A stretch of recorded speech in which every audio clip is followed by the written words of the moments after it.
The 2025 Toyota Tundra SR5 with this TRD Rally package takes the TRD off-road package and gives it some extra flair and some extra features. And in this video, I'll cover the exterior, the interior, take it for a drive and see what it's like out on the road, as well as talking about the kind of fuel economy you can expect, and also the pricing and how it compares to the competition. And so as far as this TRD Rally version, well, I just think it's fun. I mean, at its base, again, it is still a TRD off-road with a few extra bits, but you know, if you just want that core package, you can save some money by just going for a regular TRD off-road for the SR5, and then that gives you the locking rear diff that you want, the skid plates, the all-terrain tires, and 18-inch wheels, but it doesn't have the same flair. You don't get the, the fun little accent with the sticker on the grille there, and you won't get these unique wheels, which are also very fun. And all of this, by the way, with the yellow, orange, and red, harkens back to the Baja rally racing history that Toyota has, and it's cool to see that there. You also will see it on the sides of the doors and also on the rear tailgate. You also get a TRD exhaust, so it has a little bit more bark to it. That's something you don't get with the regular TRD off-road. And as far as Tundra, it's been around for several years now, so there's no other changes visually. And you still have the same 9.3 inches of ground clearance, I believe, here. Although for 2026, the TRD Rally package will be mandatory with the 3-inch lift, which does make it more expensive. I'll talk about that later as well. But it will continue on at least for 2026 with this Rally package. But just know that if you want, without the lift, as of right now, it sounds like 2025 is going to be the only way to get that, and also get that lower price point for these before the 2026s come in. But anyway, so yeah, I think it still looks great. Tundras, I think, still look really sharp, really cool, and yeah, so overall just a really nice look here with those nice little subtle enhancements. And as far as the truck bed goes here in these, it's still just the Crew Max with the 5.5 foot bed for the TRD Rally. So you're going to have the same truck bed you see in any of these others. Again, nothing new here, but you do have a power outlet here in the bed. It's also got this nice rubber mat along with the plastic components and the lights, the tie downs, all the usual stuff. And it is very nice. This is also a power liftgate, both down and up, even on just a lowly SR5 with the Rally package. And so, really nice. I just wish we had steps like you see on the Chevys, for example. You don't have any built-in steps here, so a little bit more work to get into the bed, but other than that, still really great. The interior with the TRD Rally package really adds a lot of niceties, even more so than the usual off-road packages for other competitors. You also get the fun little touches like the stripes there on the passenger trim, but you also do get like these unique seats which have the built-in stripes into the perforation and the unique stitching, which I actually really love the way that looks. You also have the great TRD steering wheel with the little fun stripe at the top and the badge at the bottom. You get a TRD shift knob, and also just the fact that you have these soft tech seats. And getting right down into the first part here, the seats, they're really nice large seats. That's the one thing like you want in a pickup truck. They're not the softest, I'd say, but they're still really great. They're heated seats here. No ventilation available on these, by the way. You're gonna have to go up to a higher trim of the Tundra to get those, and I'm assuming like TRD Pro will have that if you want off-road stuff and all the luxuries. And having the soft techs again is nice, because most of the competitors, you either have cloth or you got to pay a lot more money for leather. So I think this is really great to have. Now the steering wheel, again, this TRD wheel also is a heated steering wheel. Also another thing you don't often get in many of the competitors, again, unless you spend a lot more money. And it's a great wheel too. Great 9-3 grip, nice little 10-2 notches. The perforation's fun in addition to the stripe. Now the buttons, there's a couple more buttons than I would personally like here, but it's pretty simple and easy to figure out, once you have the lay of the land there. Now moving on to the gauge cluster, this is one of the areas where you still have an SR5 basis, very clear. With these simpler gauges, you don't have the more advanced gauges you get in the higher Tundras. But, these work completely fine. That little middle portion is the same we've seen in any other Toyota in the past decade or so. But it works fine. You have all the info you need there. And I know a lot of people are really appreciating analog gauges more and more these days. So this might actually be a perk for you depending on how you look at it. And so, yeah, really well done nonetheless. And they're nice looking gauges too. Coming over to the middle here, one of the other nice things for the Rally package is it does upgrade you to the 14-inch touchscreen. Now, if you go for a regular TRD off-road, for example, you'll get the 8-inch screen. I think there's an option to upgrade those to the 14 for some extra money as well. But yeah, that is one of the nice things you get here on these. And the 14-inch screen is really great. It is very simplified. So aside from radio and using Toyota's built-in nav if you want, Everything else just defaults to Apple CarPlay or Android Auto, whatever you have hooked up, for your phone.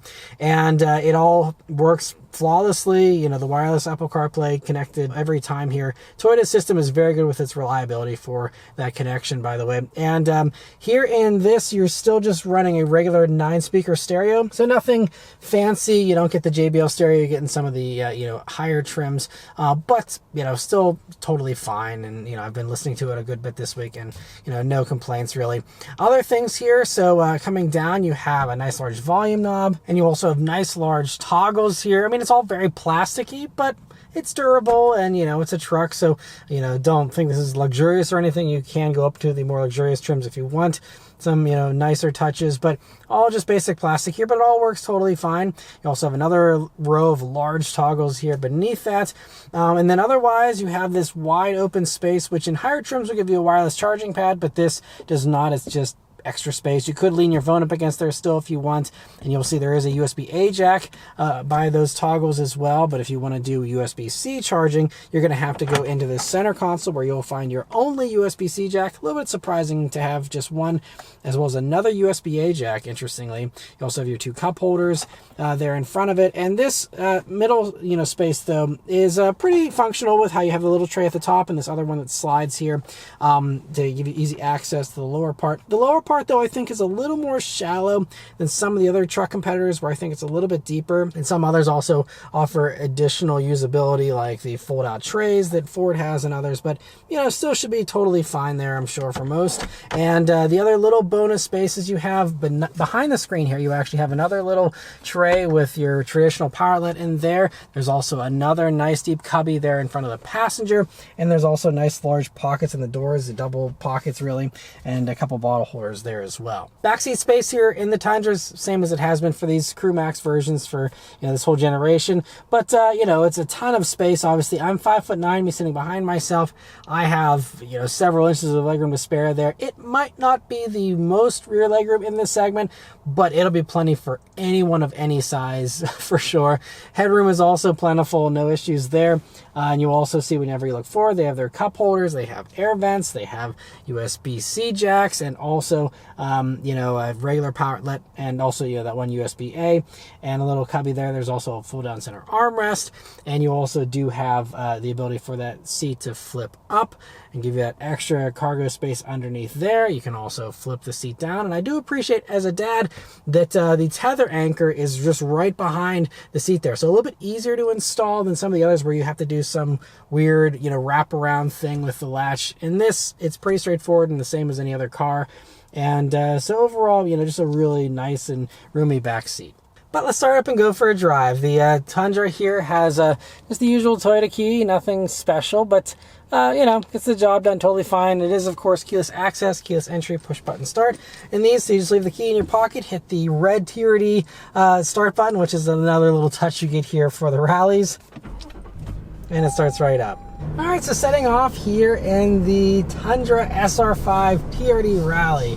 So the first thing you notice about it, I think the first thing that I'm noticing about it is, of course, the great, nice, high seating position you have. But I've noticed, in these at least, the windshield is a little smaller, I think, in the Tundra than what I remember, compared to maybe some of the others. Not a big deal though, very good view still forward, great view out of the sides. A-pillar is actually a little thinner than some of the others, I think, in this segment, which I appreciate. And here with the Rally package, you do get the 360 camera, which is great. So maneuverability, you can see everything everywhere, it's very good with all of that. And you also even have, like the multi-terrain select, the crawl control, all those kinds of things that help you out whenever you're off-roading in particular. But very easy to maneuver this vehicle with that technology. Obviously, it's still a large truck. You have to make sure you're able to handle that. But other than that, very easy. Other things here. So you have a nice and easy to use brake pedal. It's pretty vague and dead feeling, that's like you get in any other truck, though, so no surprise there. Throttle response, though, is nice and always very quick to respond, and just a little bit of pressure, and you get some nice response out of it. So it's not a long pedal travel or anything, which I appreciate, but it's still very easy to be smooth with driving this vehicle, and so that's great. And Also, you know, with the rally package, you get the Bilstein shocks, and you also get an off-road suspension. But again, you don't get any kind of crazy lift for 2025 here, at least. You do get the 3-inch lift for 2026. But, you know, it's, you know, fine. I mean, I haven't noticed any, you know, glaring annoyances with, you know, the suspension this week so far. Now, I haven't put a ton of miles on this just yet, but from my experience so far on these, you know, bumpier roads we have here in southwestern Pennsylvania, it's been completely fine. One thing I have been appreciating a little bit is this exhaust and the turbo sound.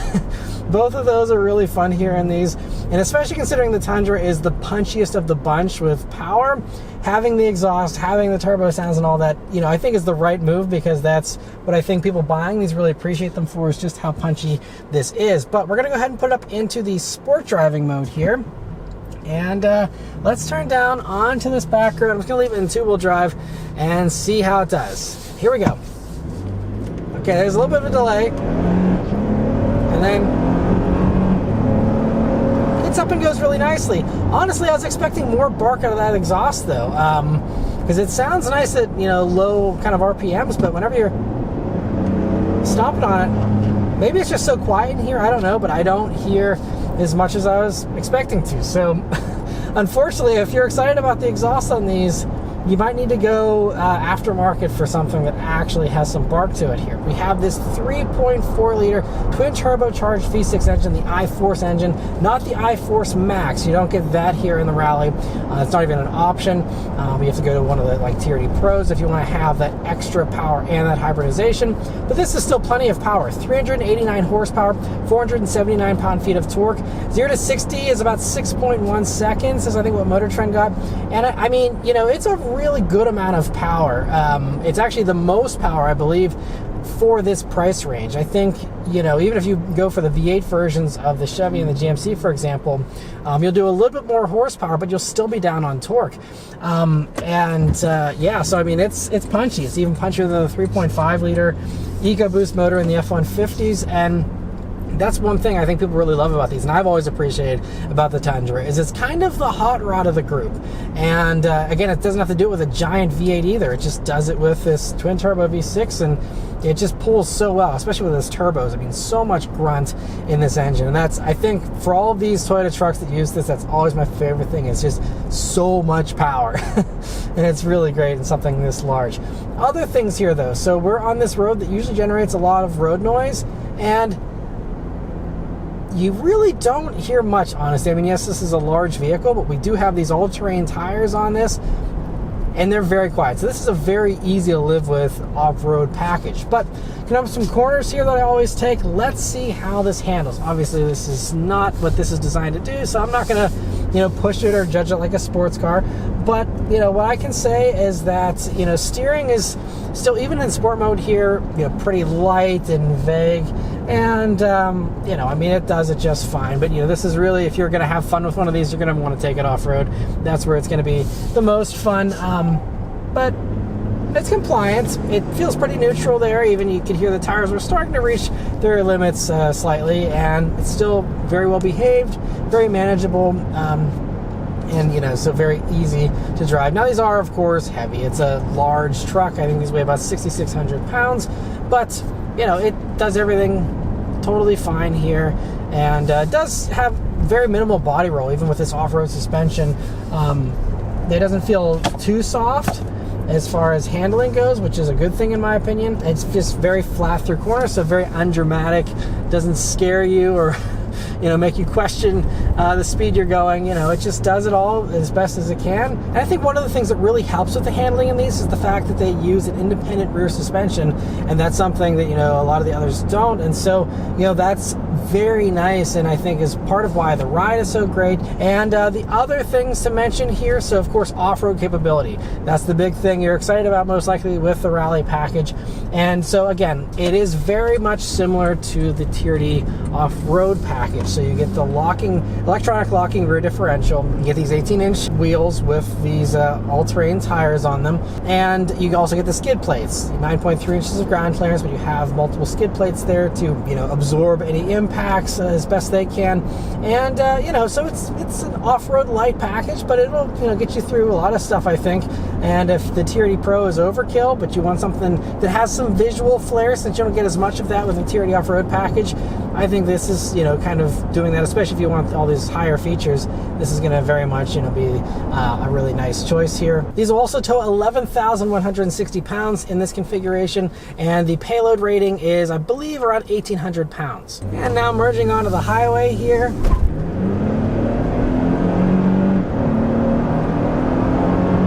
It's a good sounding engine, but this thing, it gets up to speed very well, very, very nicely.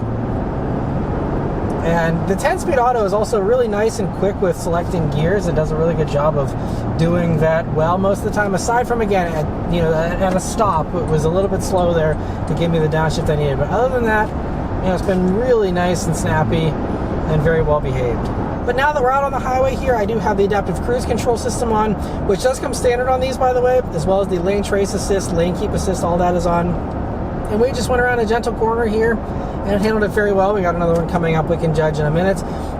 But it's really nice out here on the highway, and it's great that you have that technology as standard. You also have, of course, automatic emergency braking as standard. And here in the rallies, you also have the blind spot monitoring, rear cross traffic alert. And it's really pretty nice and quiet out here. Again, for all-terrain tires, in a truck that isn't a super high-end one with extra sound deadening or anything, it's very nice. And we have this other corner we're going around here, and it gave me a little warning message, and it's it's showing that it's struggling. I mean, we do have some sun on the road here that might be making it a little bit hard to read, but it actually lost track of the road line there, and now it's green and now is giving me assistance once again. But so it kind of failed that test there. If you want the best highway driving truck, your best bets are going to be the other competitors, in particular the Ford and the Chevy, where you can't get it in their lower trims, I don't believe. I think maybe F-150 will give you Blue Cruise if you go for, one of the XLTs and just option it on. But I believe for the Chevy, you're going to have to go up to a higher trim in order to get Super Cruise. So might not be available really in anything in this segment, at least in a widespread manner. But, for this kind of stuff, I'm sure if you're buying one of these more simpler Tundras, you're fine driving it yourself, and you don't need to have that hands-free highway driving. But having the assistance whenever it does work is nice. It's giving me some steering support here, and of course still is a hands-on system, but does give it a little bit of fatigue reduction whenever you're on long highway drives. And nice, happy that we have that. And again, it's all standard. It's one thing. If it were an extra cost option like it is on some of the others, that would make this a little bit more annoying if it didn't work perfectly well. But the fact that you get it for free anyway, and it's all bundled in here, it's nice to have. If you don't want it, you can turn it off, and it's all good. But one of the last things to mention here, though, is the fuel economy. So these are rated at 17 mpg in the city, 22 on the highway, and 19 combined. Now, I believe that's for a regular SR5. You may get a little bit less with these tires, since this is just an option package, not a separate trim. I don't think they've accounted for that in the fuel economy estimates, so you might get a little bit lower. And then the last thing to mention is the pricing and how this compares to the competition. So a regular SR5 Crew Max with the 5.5-foot bed and 4-wheel drive will start at $52,995 for 2025, and the Rally takes it up to $61,615. This one, as tested with a few accessories, is $62,442. And like I mentioned earlier, for 2026, Toyota requires you to get the 3-inch lift with this package that will raise the price to $67,000. If you want to save some money, the TRD Off-Road will give you the same main stuff for thousands less. And if you're looking to get the best price on a Tundra or any vehicle, you're definitely going to head over to maranmotoring.com and go to the new car quotes page. There you'll get access to dealer invoice pricing, as well as getting connected with a local dealer, so you can check out the Tundra for yourself and see what you think about it. So there's going to be a link in the description, as well as one in a pinned comment to take you straight to that site and get you all that info. Now, as far as how the Tundra TRD Rally compares to its competitors, the strongest competitor is the Ram 1500 Warlock. If you're okay with cloth and a small screen, that one costs just $56,650 and includes the Hurricane standard output motor that does an even stronger 420 horsepower, but does come 10 pound-feet under the Tundra on torque at 469 pound-feet. But if you do want leather and a big screen to have a truly comparable trim to this Rally, you're going to have to go up to the Rebel trim, which costs $72,000 and restores the Tundra as the better value there. The Chevy Silverado does have the fun LT Trail Boss if you're okay with less luxuries, but that's still $64,000 if you want it with somewhat comparable power to the Tundra, which requires a V8 upgrade in the Chevy. And if you want the nicer touches like leather, it'll cost you $69,000. The F-150 offers no special package like this, so the closest comparable F-150 is a regular XLT with the mild FX4 package that's already $64,000 with cloth seats, regular tires, and no fun touches. So in my opinion, the Tundra seems like the best value of the bunch if you value lots of power and a nicer interior with the Rally there, although a case could be made potentially for the Ram, especially if they're offering larger discounts at the dealer level. But yeah, so overall, I really like the TRD Rally package here for the Tundra. I think it's really fun, and I think it really, plays in very well to the Tundra's strengths of, having really the most power in this segment at this price point at least, and, just giving you so much fun with the stripes and just the off-road capability that you actually do have in these, and all the other great qualities of the Tundra are here, but it's nice that this is adding a little bit of extra fun, because I think these days we could all use a little bit of extra fun, and so I think even if it's just stickers and badges and slight little unique tweaks like these cool seats, I think that it just adds some excitement, and I'm very happy we have the Tundra TRD Rally package here available. And so anyway, that's all of my thoughts here on the Tundra TRD Rally. Let me know your thoughts on it in the comments below. Huge thanks to Toyota for providing me here with this vehicle to review for you guys today. Yeah, thank you all very much for watching. Please leave a like and subscribe to keep these videos coming, and I'll see you guys on the next one. Take care.